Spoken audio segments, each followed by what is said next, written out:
here.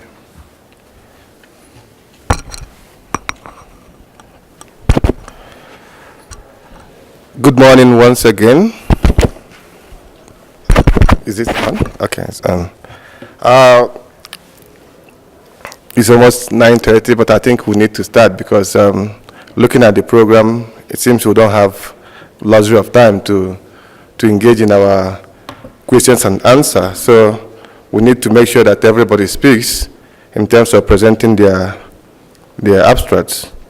This section is focused on civil society and community engagement, but most importantly, which is one of the main key problems that we have in TB today, finding the missing cases. We're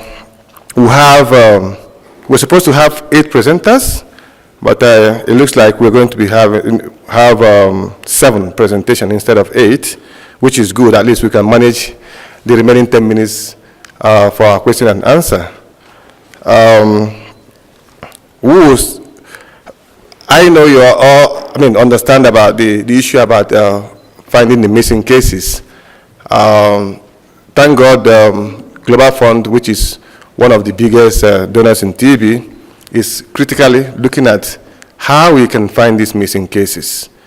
The Stop TB Partnership is also supporting in that area. And we know that there are some resources which to enable countries to also engage in this process. So it's not, it's a combination of intervention that we're actually looking for. So looking at the contribution from also the civil society as well, how we can actually reach all these millions of missing cases that we have. But without wasting your time, I want to introduce Ingrid, who is going to be my co-chair. My name is Austin. I hope you help to make this chairing and also this section very interesting. If we can keep to time, 10 minutes for every presentation, we'll be able to manage our questions and answers because we definitely need some kind of clarification after the presentations. So we'll take the first presentation now, which is coming from India, enhancing active case finding among people living in the slums of Delhi, India. Activity of the project Axshya, represented by Mola. Okay, please. Thank you.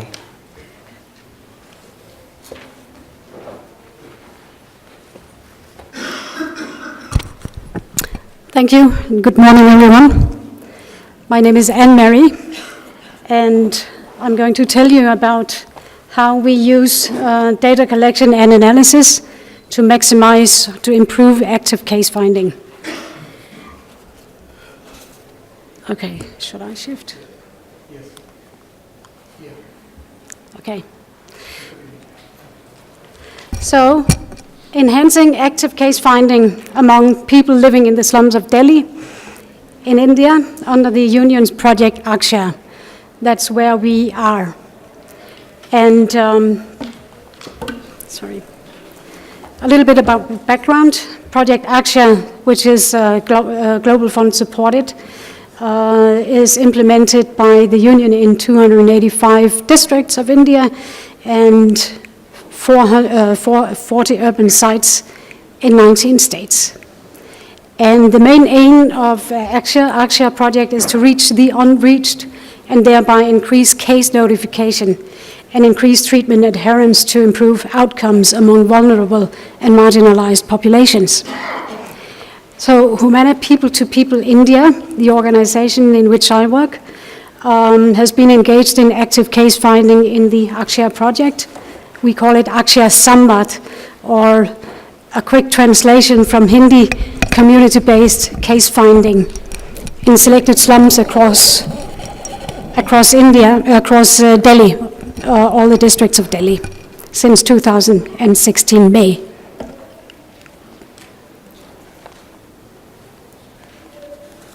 Okay.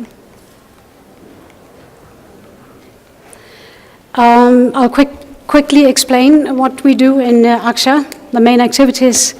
So household sensitization, where we identify people with TB symptoms, refer people who have symptoms to the health centers, and ensure they get to the designated microscopy centers for testing. Then collection and transportation of sputum samples for the patients who are not able to reach or whom our volunteers deem they are not able to reach the center by themselves or unlikely to reach there. Collection of sputum sample, transported to the center, get the testing done, and deliver the result back to the patient. And then follow up and ensure treatment adherence. Then what we are doing also, along with active case finding in a door-to-door activity, we also establish active Axshya kiosks, and we are presently having Axshya kiosks in 26 hospitals, chest clinics, and dot centers across Delhi. So these kiosks are open before and after the normal work hours, so that people who are anxious to get their medicine before their work begins, so that they don't lose work hours and lose a salary, they can actually get their medicine before the work begins, or after, when they come back from work or school. So what are the challenges? Working in Delhi, we are looking at a population where around 50% lives in slums, and with inadequate infrastructure, very poorly sanitation systems. The homes are very extremely overcrowded and not ventilated. Actually, they are not. Most of the houses are not at all ventilated. You won't find a window in these houses. So we have around also 40 to 45% of the symptomatics which do not reach the testing centers.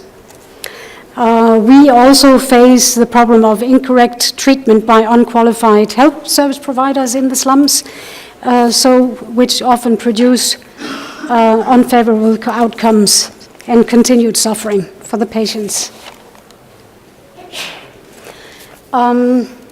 So what we have done here, we have found the areas with the high burden, high TB burden populations. These areas have been identified in collaboration with the chest clinics, the dot centers. We recruited 50 local Axshya Mitras, or community volunteers, among young people from the slums. They have been trained and then deployed to work in the Axshya Samvad.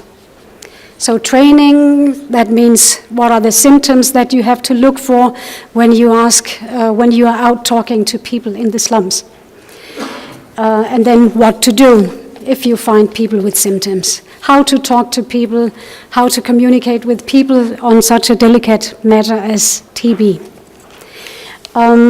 So people have been verbally screened through these house-to-house active case finding, and the symptomatics have been linked to the nearest chest clinic or dot center or designated microscopy center for testing.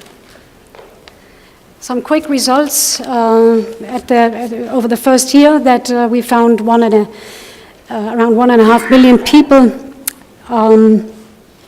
that were verbally screened, out of which 10,000 were identified with TB symptoms and linked to testing facilities.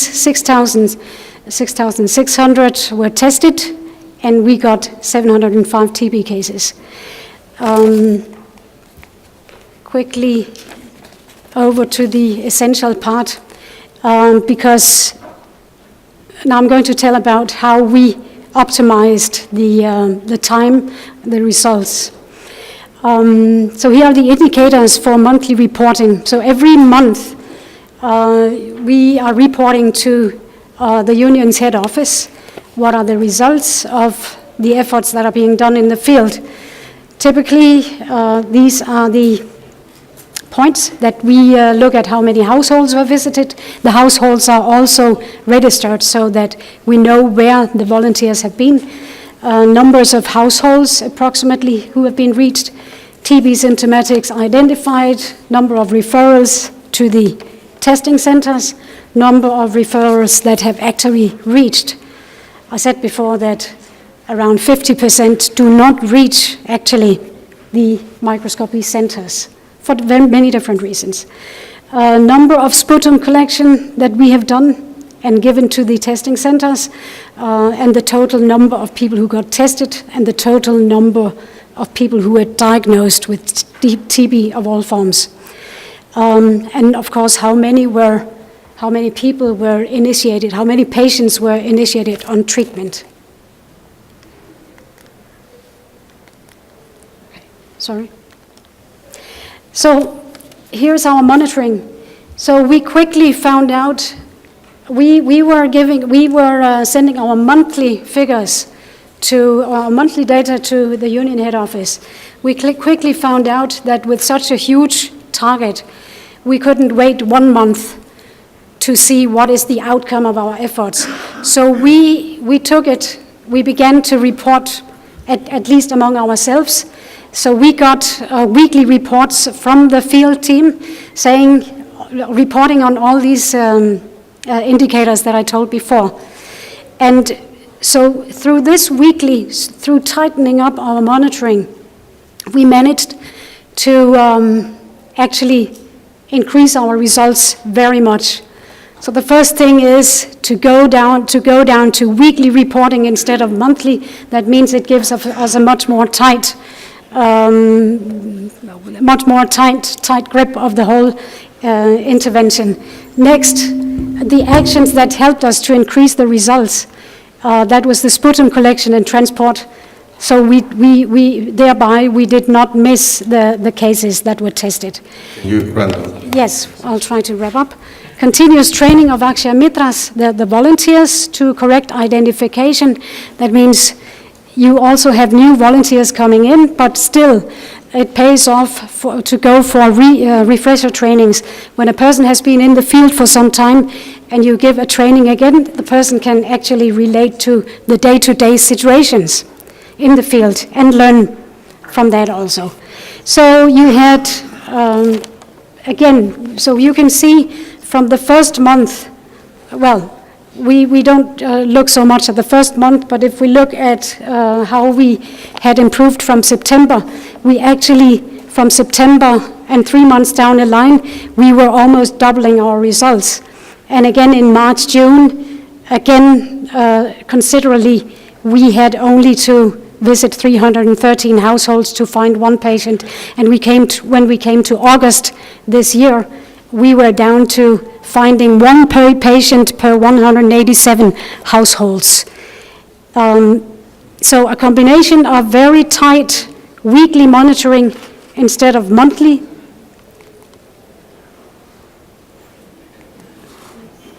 I will just skip to the last one.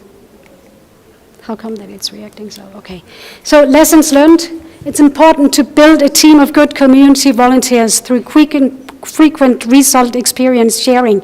That means weekly instead of monthly. Engagement and appreciation, because their efforts really make a difference.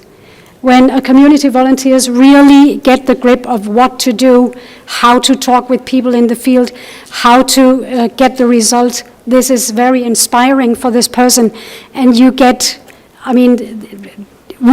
all of us get the most out of it. It is also becoming a very prominent thing for a volunteer to be able to help TB patients.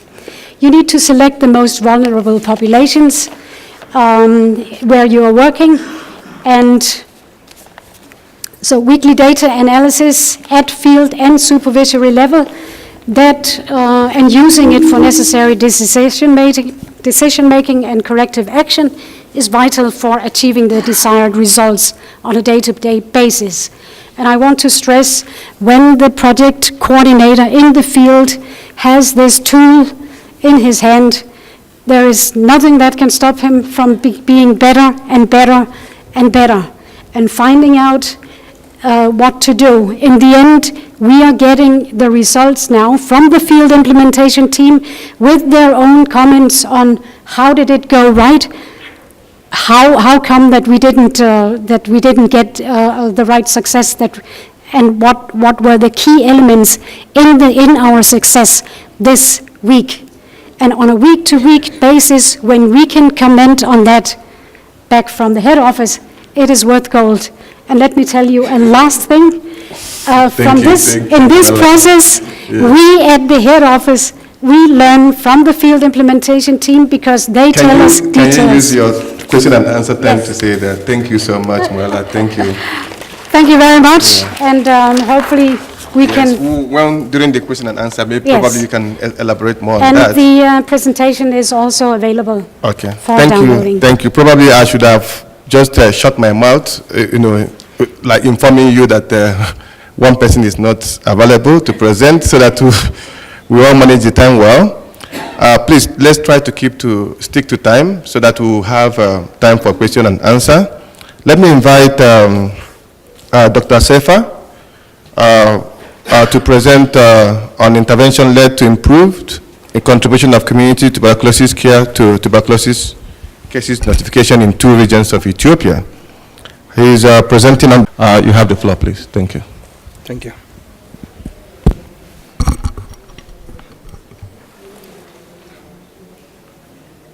Are they uploading it?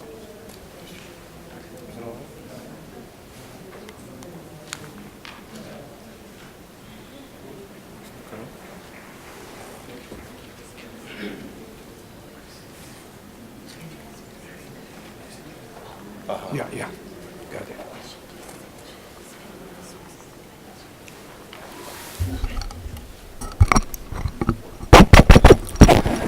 Good morning again. Thank you, Chair. As the Chairman clearly stated, I'm stepping in to present on behalf of our colleagues who couldn't make it for visa reasons. I'm working for Management Science for Health as a Principal Technical Advisor.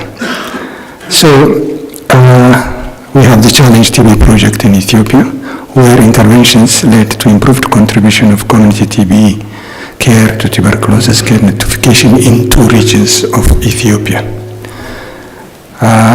Ethiopia implements community TB care as part of the health extension program using health extension workers. And these health extension workers are all female working at health posts. So we have more than 37,000 health extension workers currently working nationwide. These health extension workers coordinate community-based health prevention and promotion services. And as I earlier said, they are stationed at community-based health posts. So we analyze trends in improvement of community-based case finding to overall TB case notification in Oromia and Amhara regions of Ethiopia. These 2 regions are the biggest regions in the nation, comprising about 54 million people. The overall population of Ethiopia is about 100 million. It is the second largest population in Africa next to Nigeria. And these 2 regions comprise 60% of the land in that nation. So the contribution to the national TB case notification was around 58%. So what are the interventions? There was a need to build the capacity of these health extension workers and their coordinators. There was also a need to develop national implementation guides and a referral linkage between a health center and a health post. Both are at the primary health coverage level. And it also requires the development and implementation of informational and educational materials which they can use. And this was supported by regular review meetings and supervisions, supportive supervisions, and availing recording and reporting tools. As you can see in this picture, this is one of the advocacy works done by the community mobilizers, which we call health extension workers, in one of the regions. So, what are the lessons learned? So if you see these three indicators, number of presumptive TB cases referred, number of TB patients diagnosed from the referred, and number of TB patients who are on DOTS at health post level, you can see that there is a sequential increase in the sequential years. Like, for example, presumptive TB cases, they were a little about nearly to 6,000 in 2011 to 12, which rise to about 22,000 in the next coming year of 2012-2013, and it again rised into 2013 to 14 to about 60,000, and dramatically rised in 2014 and 2015 to about 150,000. The last column is showing 1 quarter report. So if you can roughly multiply it by 4, so we know that there is seasonality variation, you can produce that the number would be much higher. The same goes to the number of TB patients diagnosed from the referred. We started with 255 in 2011 and 12. So we ended up in about 4,772 in the 2014-15 era. Number of TB patients were on DOT at health posts, where these health extension workers are posted, also raised from 645 to that of 11,602 in 2014 and 15. This is a graphical representation of what I said earlier. So it's a matter of bringing this into a graphical representation when you look into this slide. Someone could ask, why was there a leap in January, March 2016? There was a refreshment course given to these health extension workers. And saying that this is all in terms of graphical representation that we can show. So what conclusions and recommendations do we have? As we saw in the earlier table, there is an increase in the trend of contribution of community TB care to overall TB case notification.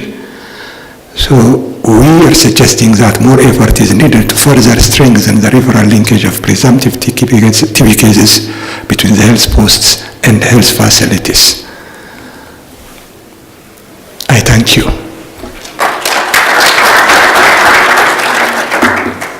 Thank you, Dr. Sefa, for keeping to the time. I wish all the representatives can do this as well.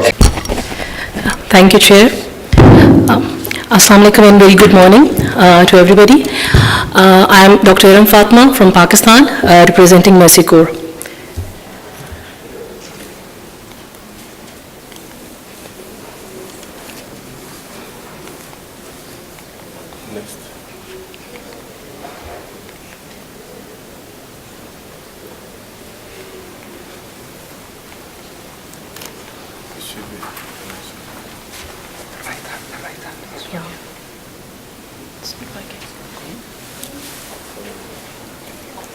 Can you please assist us technically? They are working on it, so you can press it. They are working. They are working.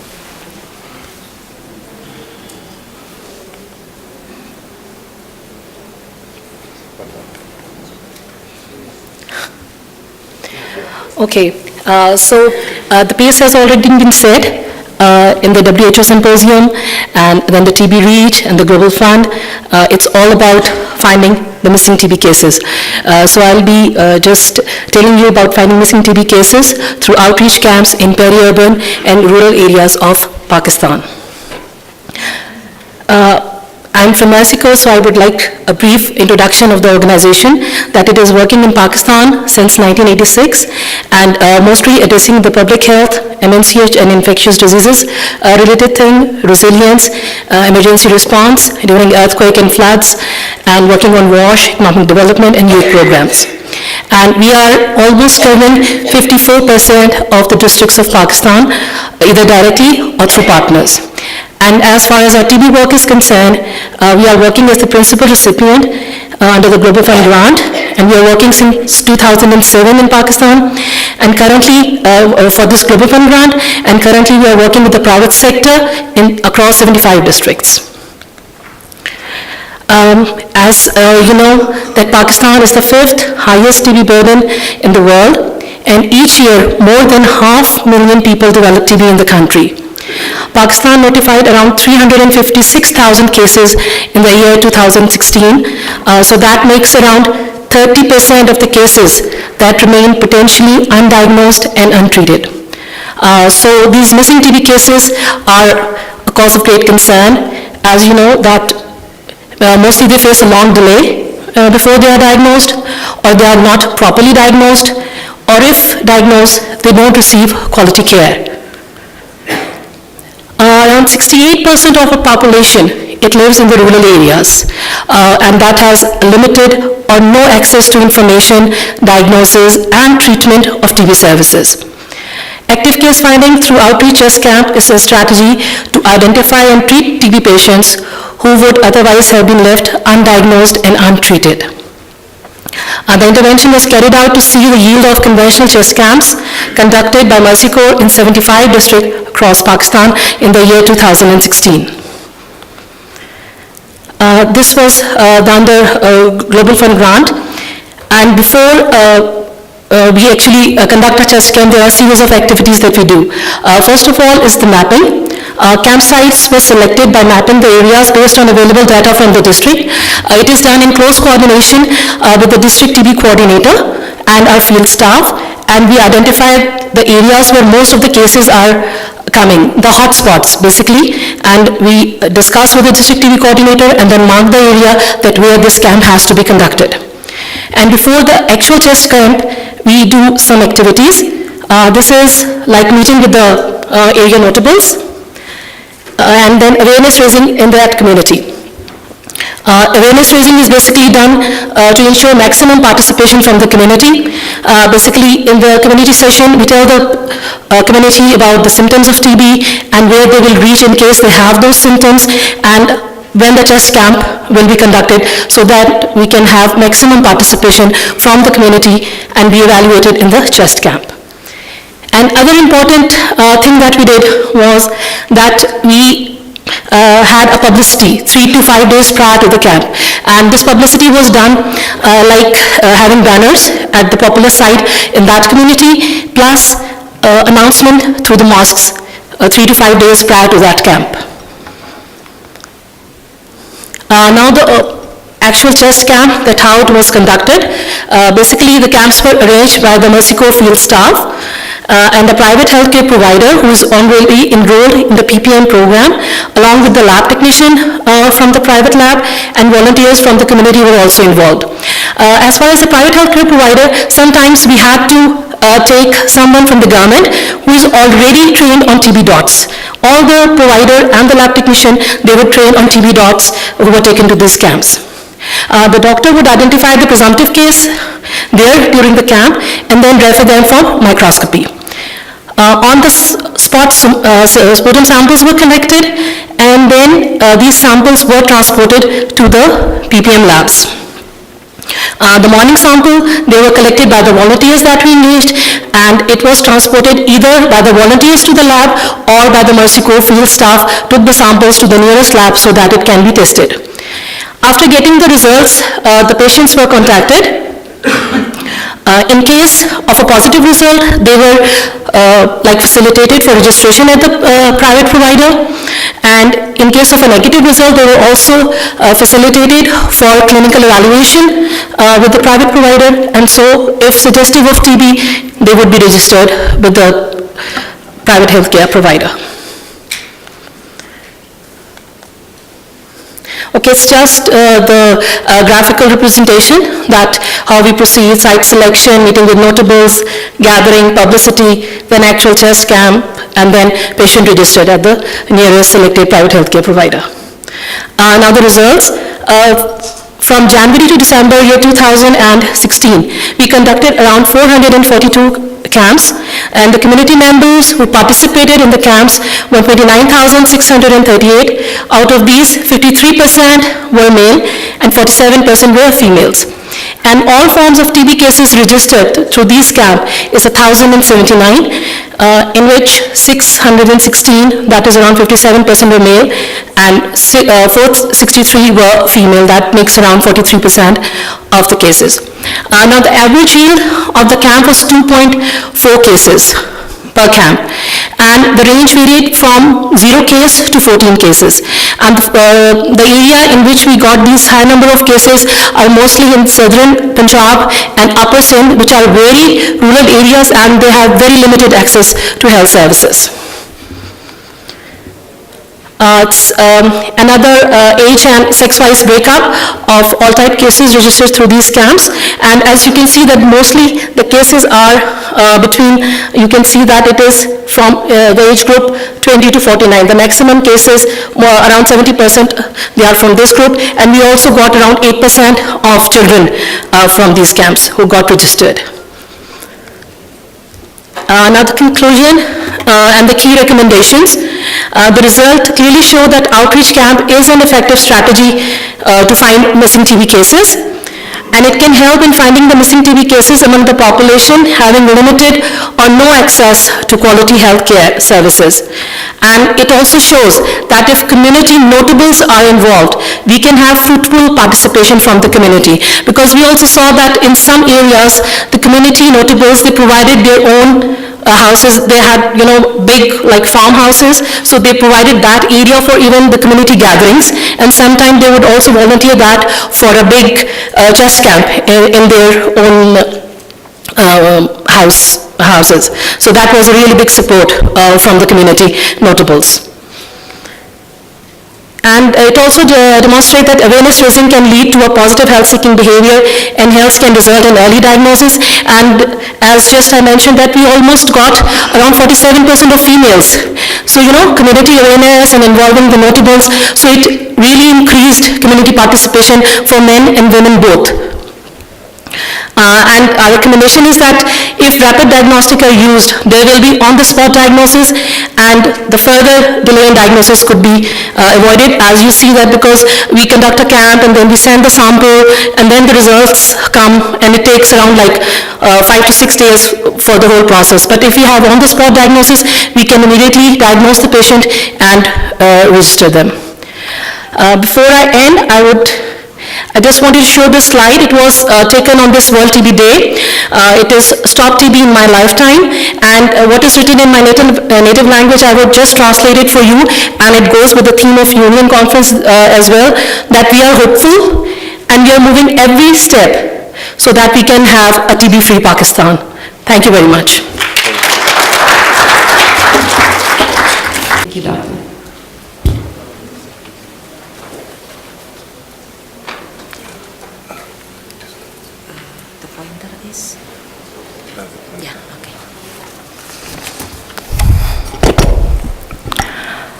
Good morning, Assalamualaikum warahmatullahi wabarakatuh. My name is Retno. I'm from NTP Indonesia. I will present on behalf of our NTP manager, Dr. Asik, about the blogger penetration to increase community awareness about tuberculosis.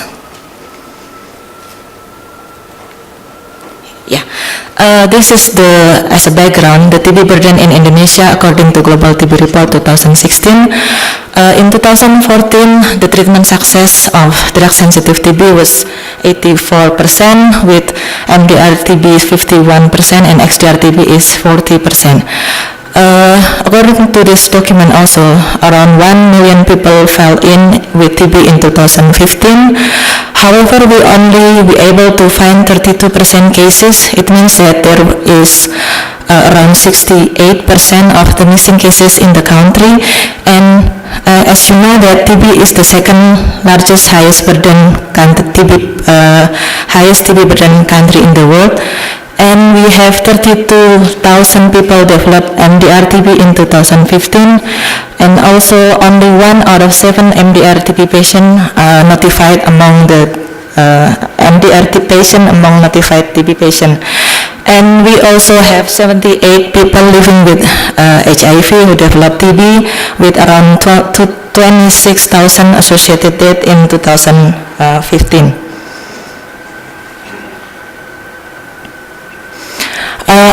I took the slide. This is the slide from the National Prevalence Survey 2013-2014. In the left-hand side, you can see the community knowledge of TB. We have 4 questions asked for the community, which are TB main system. Do they know the TB transmission, and whether TB can be cured, and whether the TB drug is free. So according to this slide, the majority of the participants knows about TB symptoms, transmission, and that it can be cured. However, only minority of the participants knows that TB drugs is free. This indicates that however, the communication, the information about TB is there in the community, but not in the right, in the correct manner. In the right-hand side, you can see the TB age per group. The bar is the estimated number of people with TB, with the red line is prevalence of bacteriology confirmed TB. You can see that the highest proportion of age group is among 25 to 34 years old, and the second one is 35 to 44 years old. This indicates that TB is among the reproductive age in Indonesia.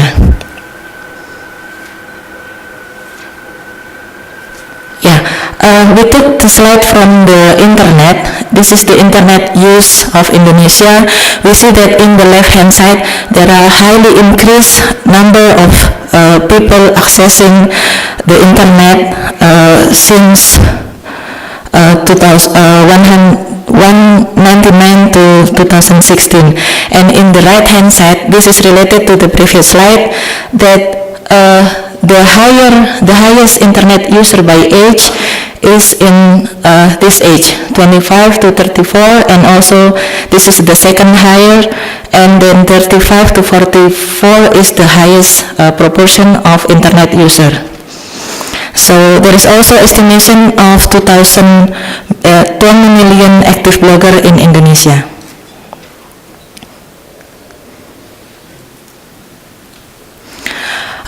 What we done in this approach is that there is several steps, starting with the preparation step.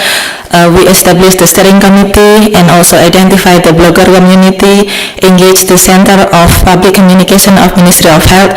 You know that the NTP is under Ministry of Health, but the Center of Communication is under different body in the Ministry of Health, and we agree on topic and session.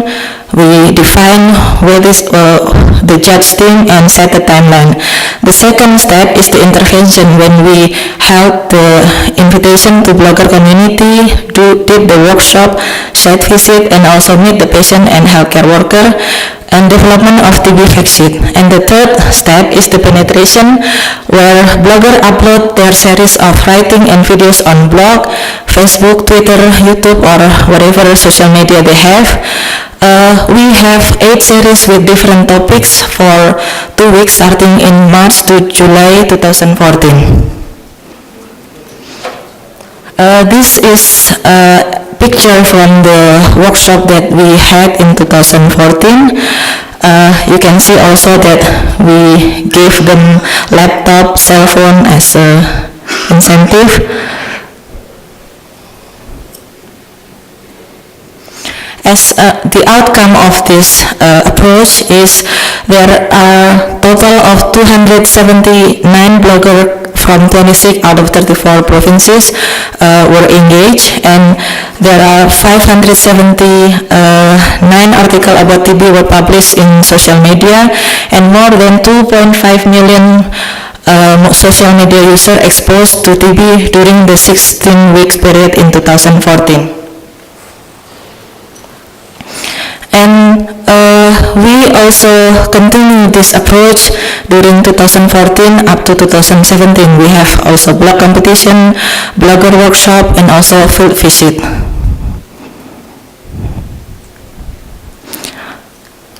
So the lesson learned from this approach is that this competition has initiated the communication between Ministry of Health and blogger community and provide the proof of principle that the blogger community can be engaged and spread the message of TB.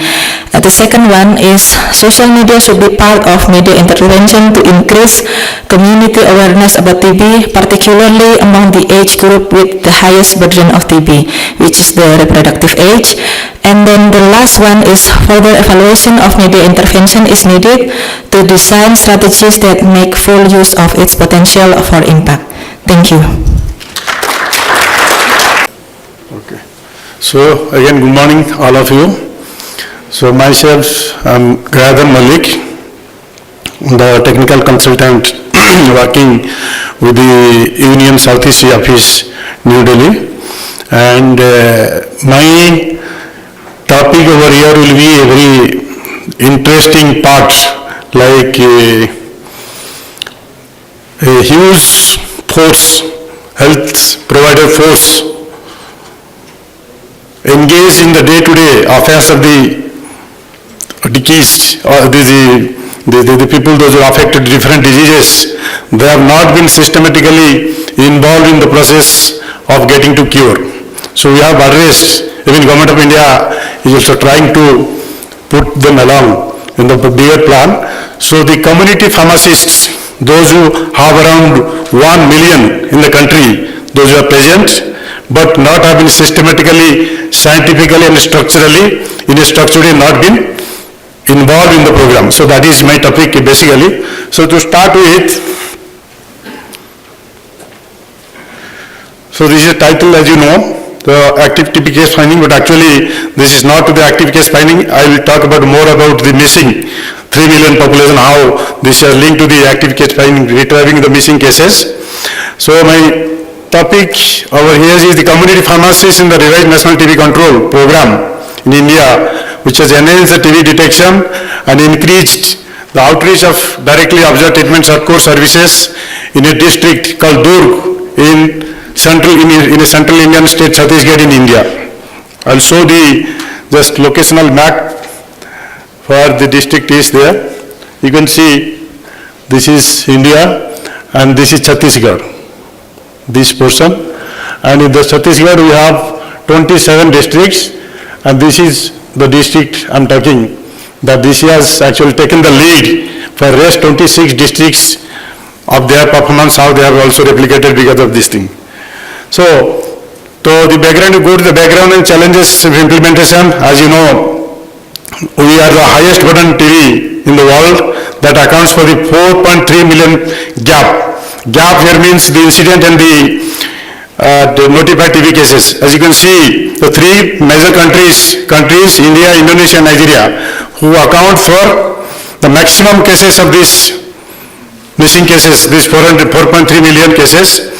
And if you see among the 6 groups, high groups, India also accounts for 60% of the 10.4 million new TB cases that was estimated, found in 2015.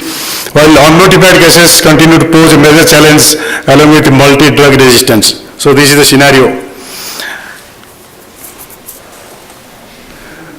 And these particular communities which I am talking about, the Indian community pharmacists, approximately 750,000 in India are seen more as a drug seller. In their shops, they sell the drugs with a prescription or mostly without a prescription. And then terming them as health professionals, despite being the frontline health providers, those who provide services day in and day out, 24 hours in a day. And often they are the first point of contact with the patients. In spite of a large presence, these Indian community pharmacies, all the so-called ICP's potential has remained untapped and observed as missing link in TB control in the gap-infested Durg district, which I am talking. And it's good news that India aims to eliminate the TB as declared last year, so 2025 with the National Strategic Plan. So they will be also a pioneer in the planning. So coming to the intervention and response, routine TB services are considered, as you know, essential for case management, and revised National TB Control Program, Durg district is intensely trained and engaged around 543 ICPs of the district during last year, although 713 were identified. So, as you can see, the intervention, these ICPs were involved in early identification and referral of TB suspect for diagnosis, dark provision of TB patients, increasing community awareness of TB and MDR TB, patient education, all these things, trainings were given in a set of tailor-made training lined with the RPA developed toolkit by the district trainers. So instead of financial incentives given to the ICPs, they actually got good amount of the social professional recognition and were highly appreciated of their work during dispensing the drugs and working as a drug provider also. And the RNTCP Durg district field staff regularly visited these ICPs on a regular basis and developed excellent set of working liaison PR with these communities. And patient feedback also we got indicated that the convenience of treatment and comfort of their DOT at the pharmacies, because they are close and they have been more earlier familiar, so due to the friendly relations with the pharmacies and proximity to their homes. So this is one of the good observation that we got from this study. So what did we learn and what did we got? So as you can see, out of the 443 trained, 398, around 400 of these ICPs notified around 2,219 presumptive TB cases in 7 designated microsurgery centers in the districts, above against around 5,768 sputum referrals from the field in the 7 DMCs. And out of them, 89 gave DOT. The ICPs 89 they gave DOT to 5,250 TB patients, and 89 patients successfully treated during the 3 quarters from June 16 to February 17. So the code shows of the 3 quarters there is a 7% increase in the notification and 100% treatment adherence of all these cases where the ICPs has given treatment, and most interestingly more than 70% of these ICPs were trained in the program, and around 20% cases were repeatedly monitored and 12% of them were attended in person thereafter.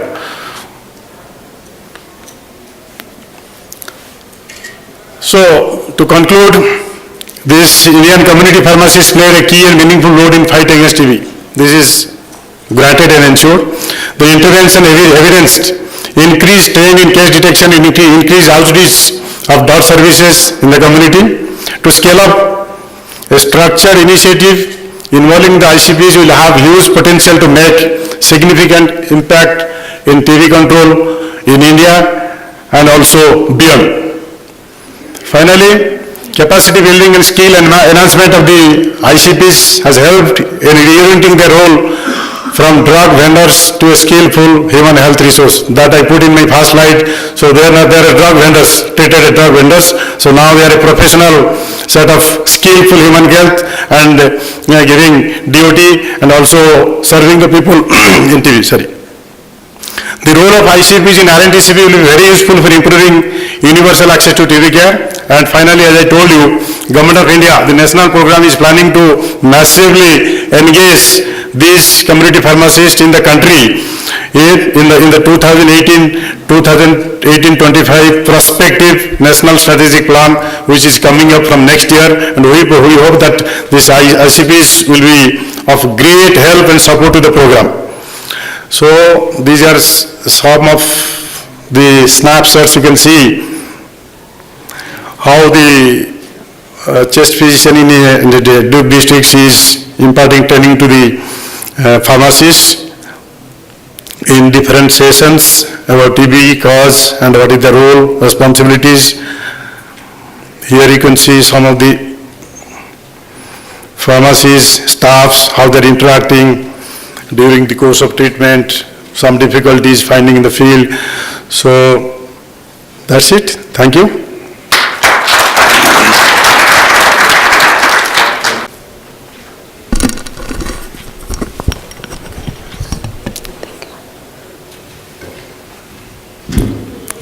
Morning, everyone. My name is Joyce. I am representing Tikwana Mkabela, who couldn't come for the conference. The title of my presentation is The Contribution of Active Case Finding Strategy in TB Case Detection Among Selected Health Facilities in Shiselweni Region, Swaziland.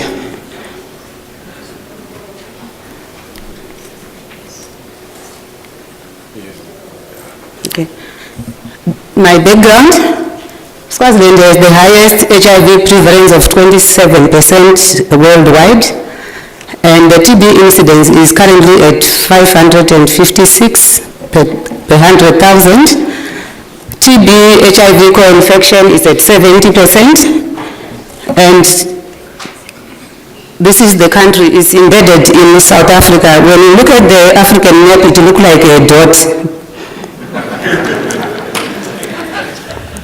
And it has got 4 regions.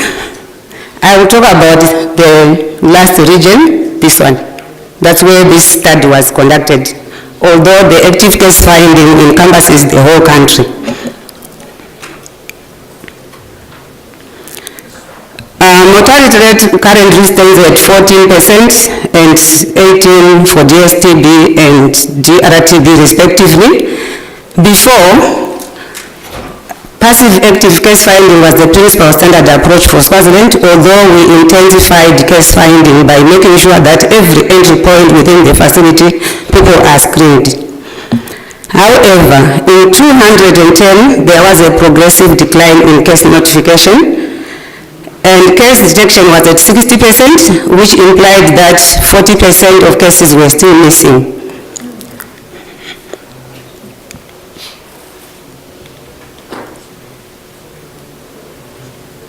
This prompted the country to contemplate beyond facility-based to look for the 40% that were missing, and we thought of adopting community-based case finding. The main purpose of this strategy is to identify, diagnose, and treat those cases that were not reporting at the health facility. So the study was conducted in 10 randomly selected facilities in Shiselweni, which is one of the 4 regions of the country. The region has 110 active case finders who were trained to conduct door-to-door screening for TB in communities. They collect spitums from presumptive cases and transport them to the laboratory for bacteriological confirmation. As you can see, this man has got a bicycle that was given by that he was given for him to move around. And there is something black there. It's a carrier box for collecting spitums. So these cadres were trained on infection control issues, TB, and how to collect sputum at the homestead level. And they also conduct tracing of index cases for those who report themselves to the facilities.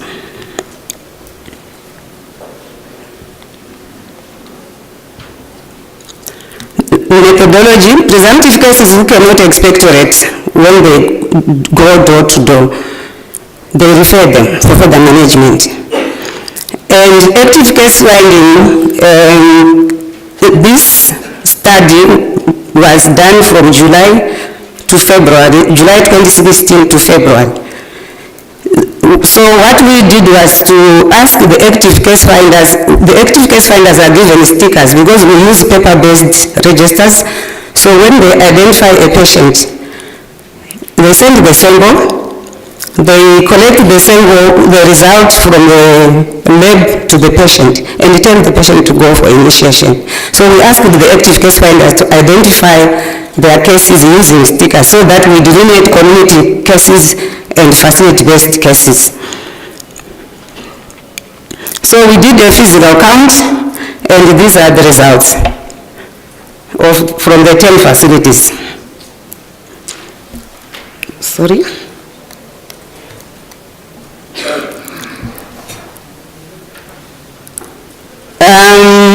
The total number of cases that were identified from the different facilities were as follows. 177 were registered.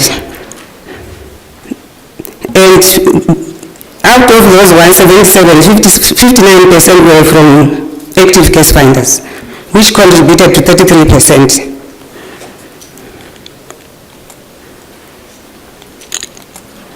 My conclusion, active case finding contributed 33% of bacteriologically confirmed cases detected, and these could have been missed if we were using the passive case finding strategy.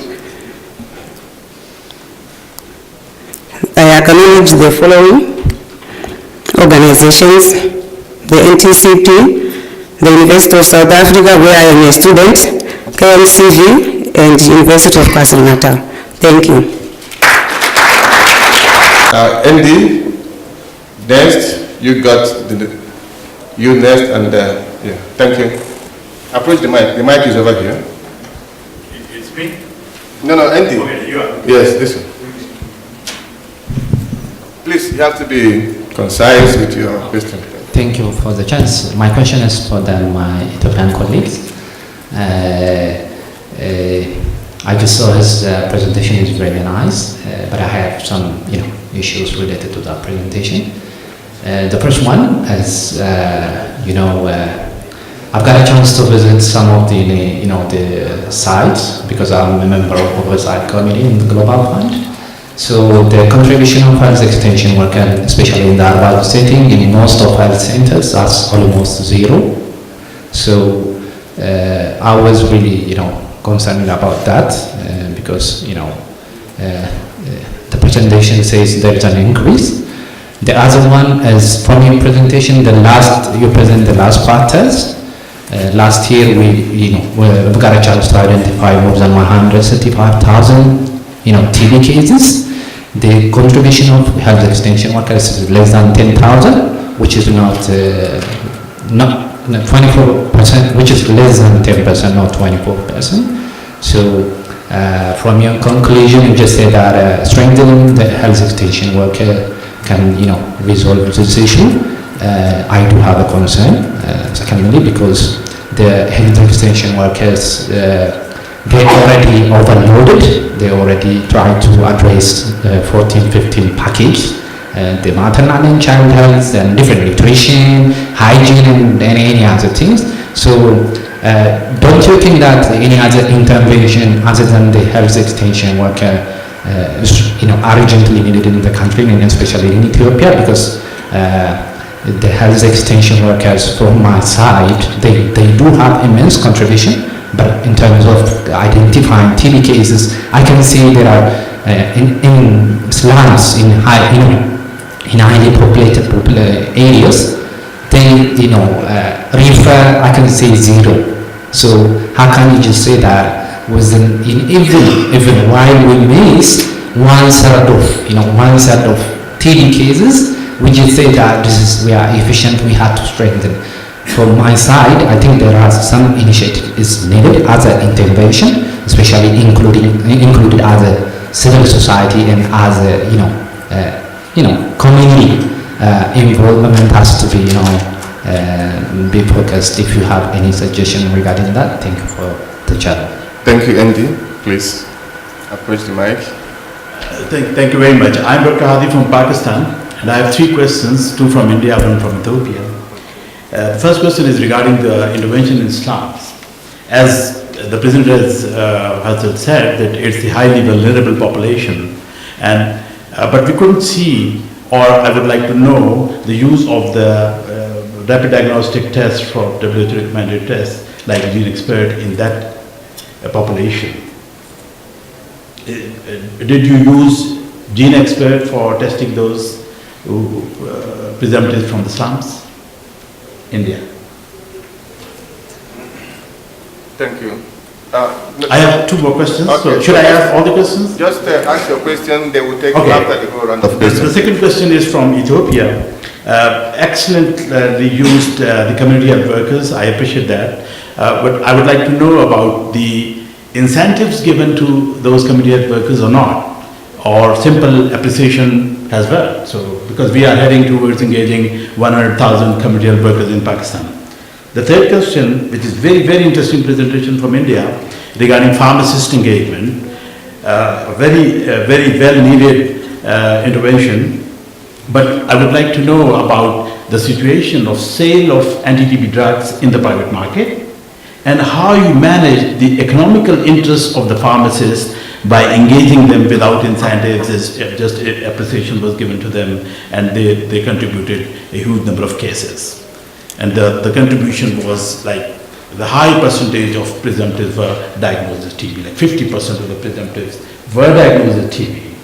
So that's excellent because they are early contacts of the pharmacists. Still, we have found like 50% or 40% of the presumptives were found to be TB. So these are the three questions. Thank you. Please just take down the questions. Okay, after the first round of questions, you can easily respond. Thank you very much, and thank you so much for the wonderful and fantastic presentation. My question is really related to one of his questions. I come from Zimbabwe, and we also have got a smaller project where we have got this door-to-door approach in terms of active case finding, and we are using frontline local volunteers to do that. I've noted that the volunteers are doing a very fantastic, wonderful work in terms of TB case finding. But one issue that we have realized is the high attrition rate of volunteers within such projects. And we have realized that in our country, within the first 6 months, we lose up to about 50% of such volunteers. I wonder how other countries are doing or are tackling this problem, taking in cognizance that we are in a very resource-poor setting. Our communities, those volunteers are completely different from volunteers we would find in a first world country. Volunteers in a first world country may be retired people with pensions, insurances, they've matured, or they are actually working people who are on holiday with sort of very good income and just using their time to do the volunteering. While it's in our settings, poor settings, these are villagers. They want to work for the families, they want to do other things to survive, but they are keen to help to find TB cases. But at the end of the day, we find that they leave that fantastic piece of work to try and feed their families. So I would like to have some experiences on how best you are keeping the volunteers in the system. Thank you. Thank you. Please, those of you that raise your hand, please approach the mic. Can you approach the mic as well? Thank you for the chance. I'm Sharan Gopali from Nepal. I appreciate India's first presentation, the tremendous support made by volunteers and the people to detect additional cases in slum areas of Delhi. However, I would like to really be clear from your side. What was the selection criteria of those volunteers you selected in that slum areas? And their training duration, how many days you have trained them to send in the door-to-door visit? And what was the community acceptance for those volunteers when they visit in door-to-door? Thank you. Thank you. Thank you very much for the presentation. My question is related to the last one. I just want to know how the community volunteers deal with stigmatization in performing active case finding, because it's I come from Senegal. It's a really big issue in my country. You cannot say this one or this one is TB or not. How do you do to deal with? Thank you. Thank you. I think we should allow them to respond to this first round of questions, then we'll take the next one. Thank you. So, you can approach and respond to it.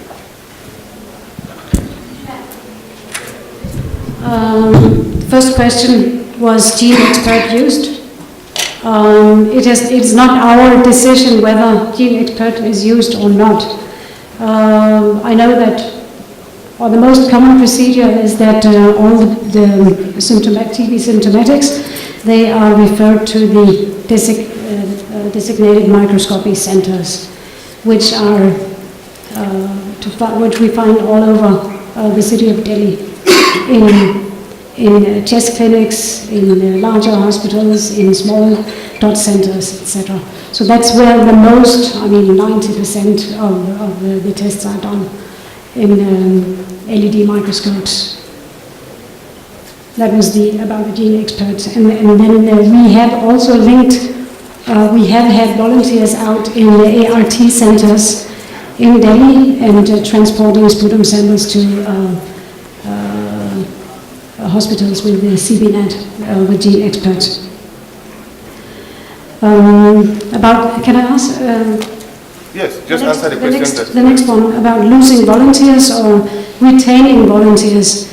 I think it's the same for all of us, that many volunteers, they move on to something else when they have a better opportunity or whatever happens.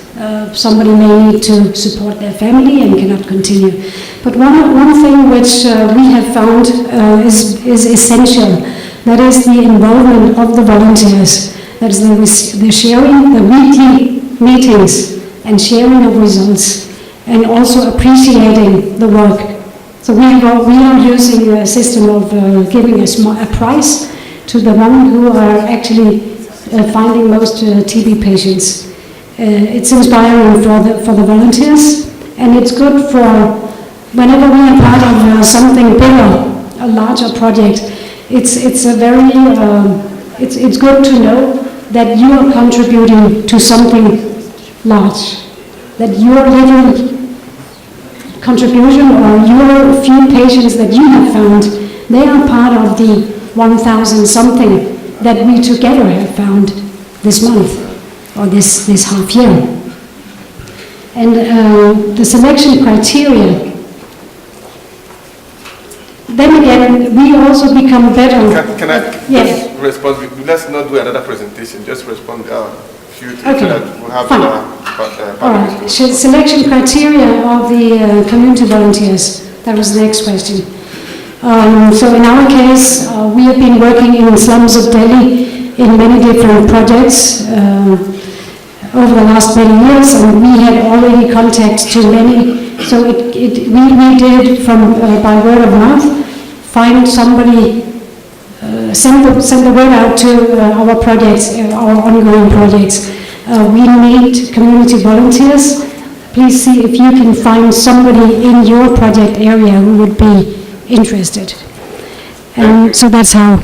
Ethiopia, can you respond? Because I just got, somebody just whispered to me that the Uganda is here to present. Ethiopia, can you respond? Please.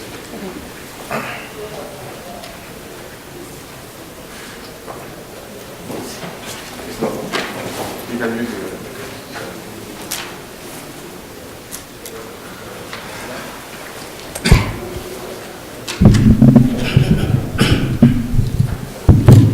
I thank you for all the questions. Sometimes when an insider is there, it's hard. So an insider is asking me whether this presentation is correct or not. Yeah, I presented on two specific regions, Amhara and Oromia. I have never ever discussed about urban settings within that area. So I'm talking about health extension workers deployed in those two regions of Amhara and Oromia. And as you perfectly know, Amhara and Oromia do have urban settings, but when you generally see the overall health extension workers' performance, that is a result. And this result is what we have seen. Coming to the incentives, we in Ethiopia don't give any incentives to our health extension workers, because these are healthcare workers posted at health posts, the primary healthcare level. And as such, we used to have an attrition problem primarily, but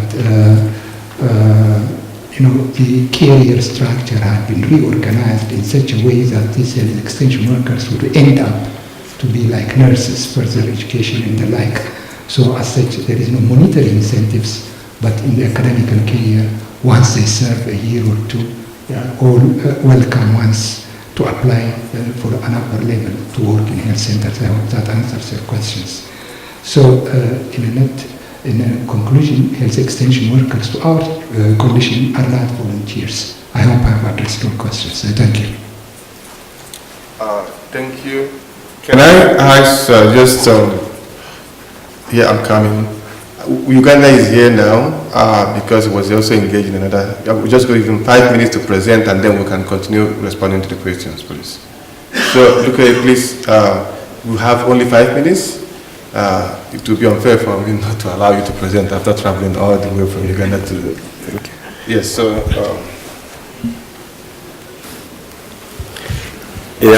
Sorry. Once again, I'm called Lukoye Deus and I come from Uganda and we support Kampala State Capital Authority to implement TB control services. As an introduction, I'm presenting for my colleague Chimuli, who was not able to attend this conference. And TB case notification in Kampala has been declining over the past 6 years by about 6% every year. And this one contradicts the findings of the national survey. Probably I've had some presentation about this survey in Uganda where about double the burden was found as compared to the previous estimates. And contact investigation has been established as one of the ways of finding TB cases. So in Kampala, that's graph just explaining the decline of TB case notification in Kampala over time since 2013 up to date. So I'm in Talk TB project and we support cases Kampala Capital Authority to implement TB control services, and within we implement a community arm. And this arm, we have a team of 46 community linkage facilitators, the CLFs, and these ones are support in home visits and TB screening at community level, and ensuring that these patients have been investigated thoroughly to establish whether they have TB or not.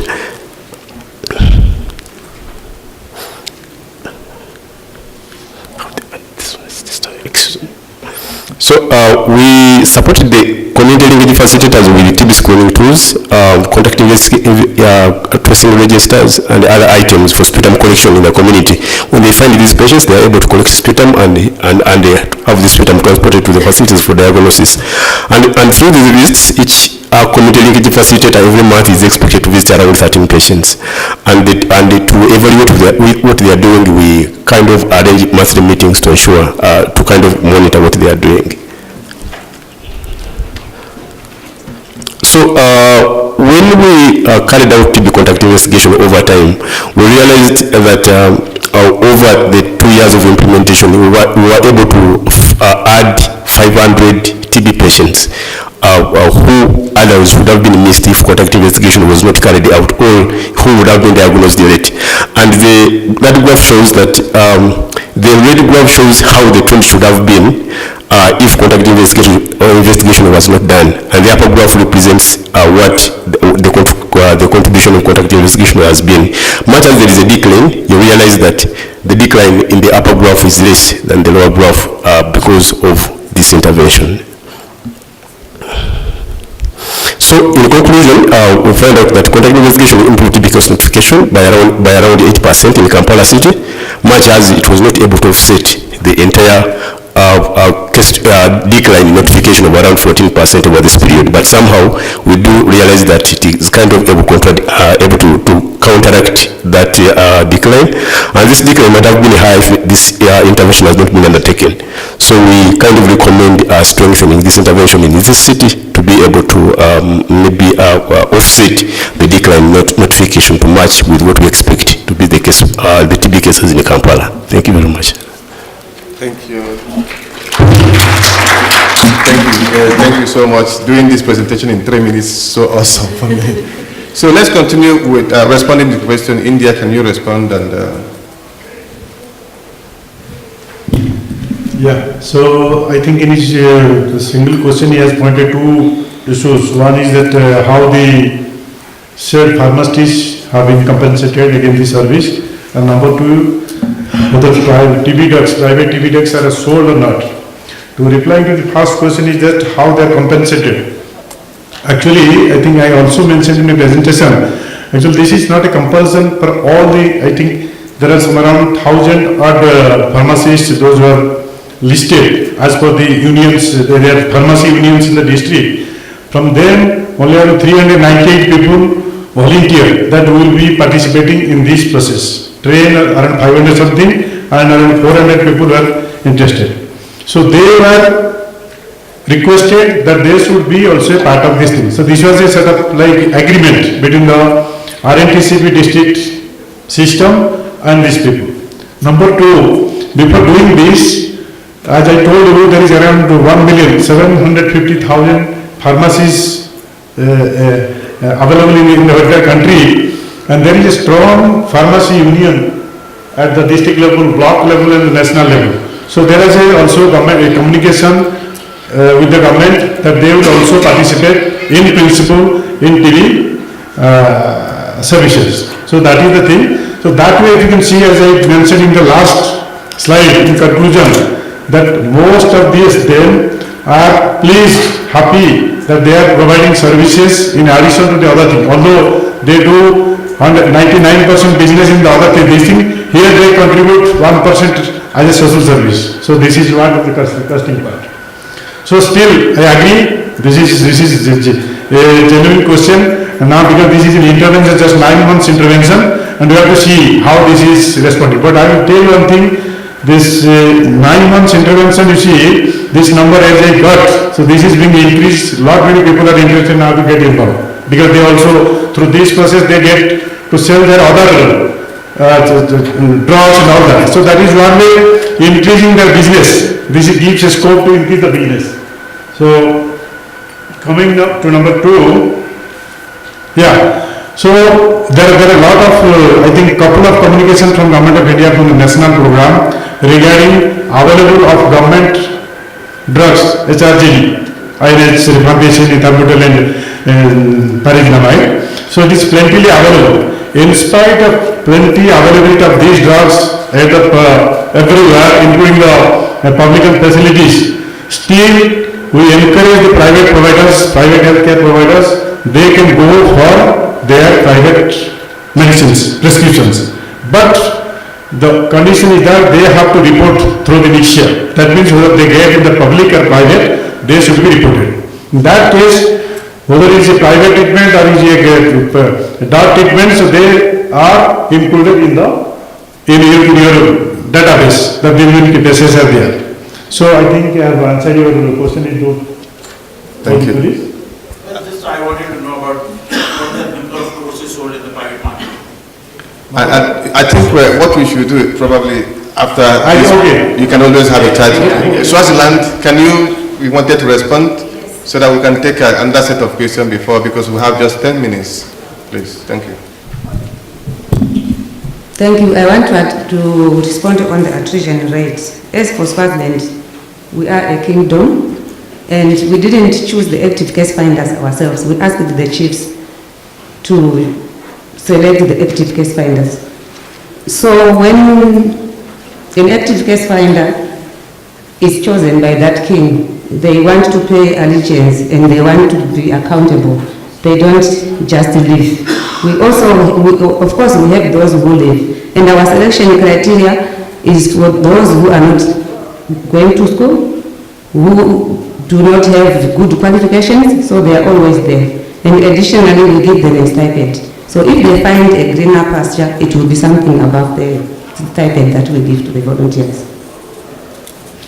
Thank you. I think we just have to take the next set of questions.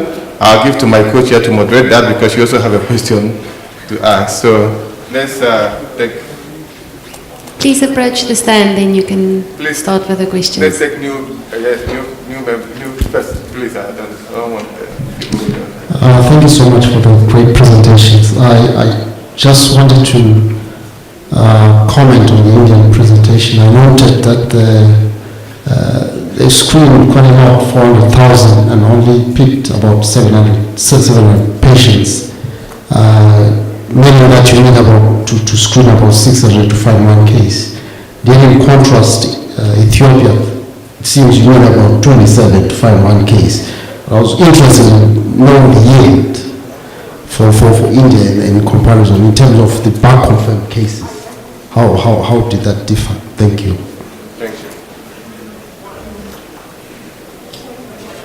Thank you. My question goes to the presentation from Pakistan. Sorry, I missed the name. I come from Uganda, where we also missed almost 50% of the TB cases expected. And it was interesting to learn about use of community outreaches to find the missing TB cases.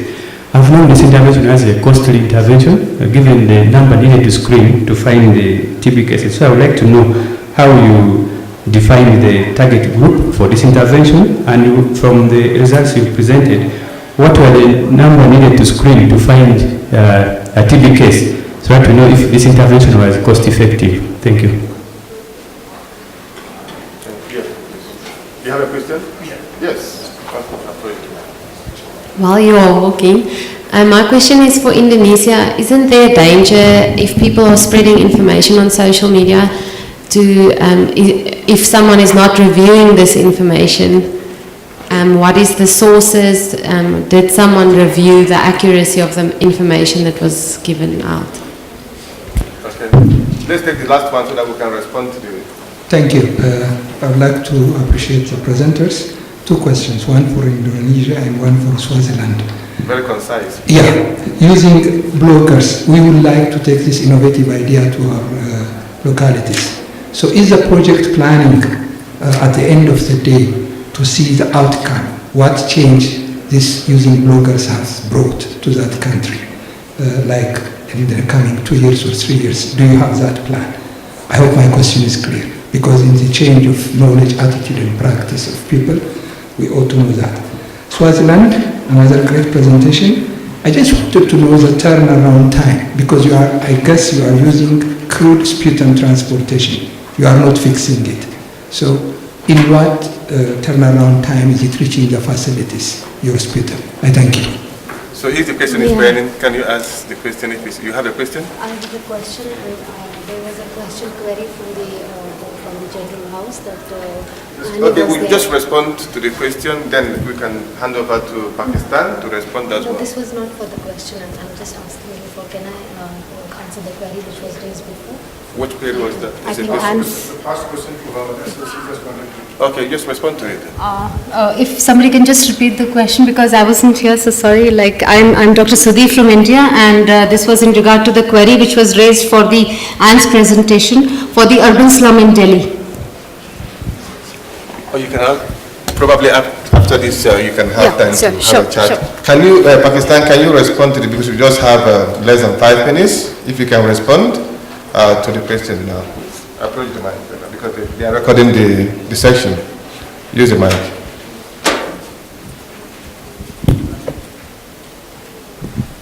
Okay. You said that how that target, first the target group was selected for like the chest scan. So the target area, as I mentioned, that it was selected in consultation with the district TB coordinator, that this is the area where the high yield of cases is there. There is a hot spot. So that target area was identified and the test camp was conducted there. And as you know that all the active case finding strategies, that going out in community and finding the cases, it is a cost intensive strategy. So it's,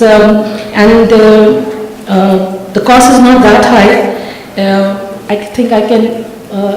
It's actually $200 yeah. for 2.4 cases. It's quite cost effective. Yeah.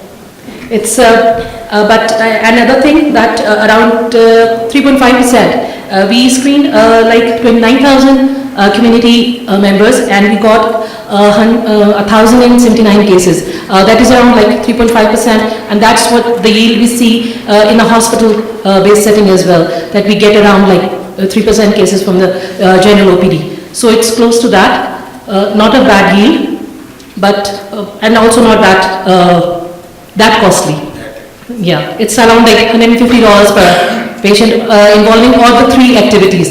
It's the meeting with notables, because there's some amount of money spent there. Then there is a community gathering in which there is around like 40 to 50 community members, and they are provided with few refreshment, because you know, you make them sit for around like 1 hour, and you tell them that what are the TB symptoms and how TB can be prevented and where you have to approach. Now, so that is also, and then finally, when we conduct the chest scan, we have a PPM provider and a lab technician, and obviously they have to leave their clinic and their laboratory to go with us and conduct the scan in the outreach. So obviously there is some incentive that is given to them as well. Active case finding is a bit, you know, some costs to apply. I hope I have answered the question. Thank you. Thank you. Indonesia, I just used 30 seconds to respond, because we have to close the section. You can use this one. Thank you for the question. Question number one, what is the danger of people spreading information without clarification? You know, internet. Everybody can post everything on the internet, and even though we are in the NTP, we might not be able to clarify on everything. But during the approach that we already talked to you in this session, the blogger approach, previously we gave them the workshop so that this social media person knows what is the right information about TB and everything. But of course, the stigma is still there. Stigma is still there, and we cannot. Everybody can post everything in the internet, and we hope that through this workshop, through this field visit to the healthcare worker, we can improve their knowledge about TB. Second question from college, from Ethiopia, sorry. Yeah, this approach is still in the very beginning step of the community, improving the community awareness. And as you can see that we have this approach since 2014, and we still continue with another workshop. And if you remember that there is also one indicator in the National Prevalence Survey about the community awareness. Of course, in the next survey, the community awareness of people will be checked again whether there is improvement or not. However, we don't know whether this is from the blogger, intervention or not. Thank you. Obviously, this is a very interesting topic, and countries are all searching for better way to find the missing cases, and this is what is actually somehow impeding some of the programs that we have. And I know the reason why we are here is that we're here to network, not only just to come and present in the rooms, but we can always network. You know the faces of the presenters, and these the presentations will be shared as well. So kindly find a way to network among yourself and get some of the burning questions answered.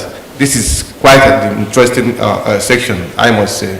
So thank you for your time, and thank you for being here. Thank you.